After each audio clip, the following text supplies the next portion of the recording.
সুকান্ত মজুমদার প্রচারে বেরিয়ে কি বলেছেন শোনাবো আপনাদের। যেহেতু সময় খুব কম, হুট খোলা গাড়িতে এইভাবে প্রচার করছি। প্রখর রোদ্রের মধ্যে মানুষ এসে সামনে দাঁড়িয়ে থাকছে, মানুষের আশীর্বাদ পাচ্ছি, বিপুল ভোটে এবার জয়লাভ করবো। টুপি পরে নিয়েছি, চিন্তা নেই। আমরা তো লোককে টুপি পরাই না, পড়লে নিজেরা পড়ি।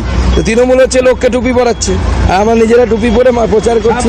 ওনাকে আমন্ত্রণ জানালাম আমার গরিবের বাড়িতে এসে এক কাপ চা খেয়ে যাওয়ার জন্য, ওনার সাথে বালুরঘাট মেডিকেল কলেজ নিয়ে তাহলে আমি আমার দাবি জাবা জানাতাম। তপন বিধানসভায় আমি ঘুরবো এইভাবে এবং তপন বিধানসভার মানুষের সাথে দেখা করবো। দক্ষিণ দিনাজপুরে তপনী নির্বাচনী প্রচারে সুকান্ত মজুমদার, যে ছবি আপনারা দেখতে পাচ্ছেন। মাহিনগর এলাকায় প্রচারে বিজেপি প্রার্থী। বালুরঘাট ব্লকের মাহিনগর এলাকায় প্রচারে বিজেপি প্রার্থী এবং তার সমর্থনে প্রচার করছেন সুকান্ত মজুমদার। একেবারে হুট খোলা গাড়িতে প্রচার সারছেন তিনি।